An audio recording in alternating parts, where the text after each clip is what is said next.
I would just like to say that I also echo the concerns that I've heard. I've been hearing from some of the providers, and I think it's really crucial that the agency hear from the providers. So first, my first question would be, have you reached out to the providers, and how did you do that? And do the clients of the ABI waivers, do they receive a list of the actual providers first to begin with?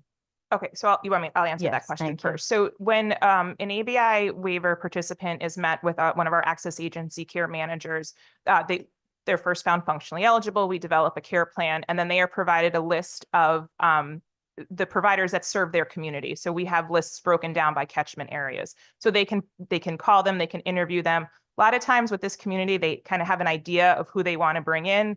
And they may be asked to meet with a specific provider agency. So we do have provider directories that can be shared as you're coming onto services. And also as they're interested, they have the choice to change providers at any time. So they may have met with another provider or asked for the registry at any point in their care plan to change providers. So that is made available to them.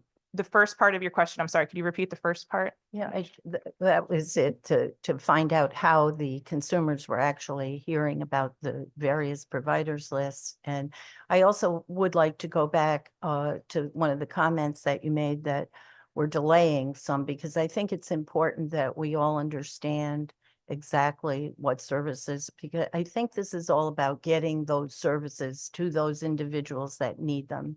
It should be person-centered, and that was, I believe, part of the initiative for the waivers, to be sure. And I have some concerns reading the various testimonies and what's going on, and I feel uncomfortable voting, even though we say right now there's not a change. I'd like to see a change, and I'd like to see that change so there's more transparency and accountability, so that we can actually, as an assembly, see where those services are going. And I don't quite see that currently in the waiver, the way they're formulated right now. So I'm glad to hear that you will be reaching out to all of the providers, that they can come in and have their voices heard as we move forward, because it's one thing to have the waiver, excuse me for going on so much, but it's one thing to have the waiver and then not see, if you're getting recommendations, how to make improvements to those waivers so that those individuals that need the services are actually receiving those. So I know there's been recommendations to look at CARF certification, and I'm a strong advocate for having that outside, that neutral look at certification, so that we know that once you're certified, then it should help DSS, no cost to the taxpayer.